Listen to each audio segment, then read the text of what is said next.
کامیابی اور عروج کی منزلیں طے کرتے ہوئے کاروبار کو سنبھالے رکھنے کے سلسلے میں میرے والد اپنی پوری توجہ اس جانب مرکوز کرنا چاہتے تھے، لیکن میری والدہ کی شدید خواہش تھی کہ دونوں محمد علی کو پانیلی سے 10 میل دور گنود میں حضرت پیر حسن کے مزار پر لے جائیں، جہاں ان کی رسم عقیقہ ادا کی جائے۔ بچپن سے ہی والدہ نے حضرت پیر حسن کی بزرگی اور کرامات کے بارے میں سن رکھا تھا۔ انہیں یہ بھی یقین تھا کہ ان کے بیٹے کا مستقبل بڑا تابناک ہوگا۔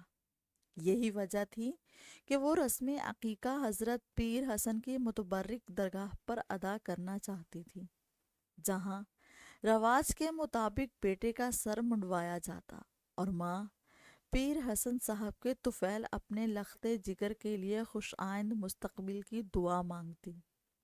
پہلے تو میرے والد نے کراچی سے 1 ماہ دور رہنے اور کاروباری مصروفیات کو ترک کر کے گنوج جانے کے سلسلے میں معذوری ظاہر کی، لیکن بالآخر میری والدہ کی بات مان لی۔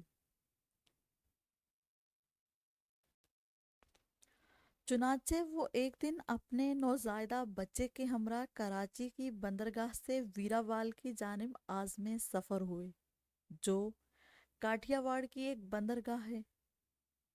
دوران سفر جہاز کو ایک سمندری طوفان کا سامنا کرنا پڑا اور وہ بڑی مشکل سے ویراوال پہنچے۔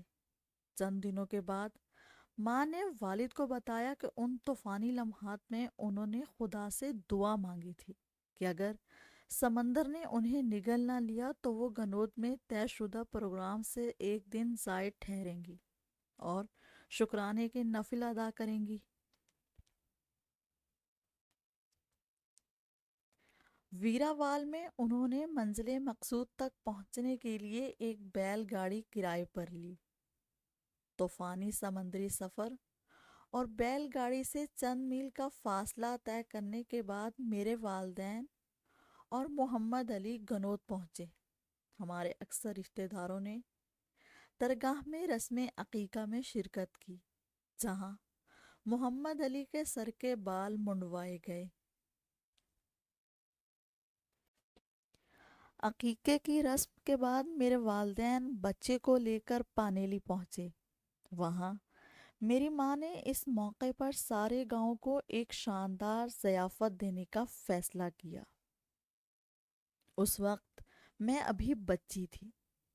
لوگ اس ضیافت کے بارے میں کہتے ہیں کہ اس روز پانیلی میں کسی خاندان نے بھی اپنا چولہا نہیں جلایا۔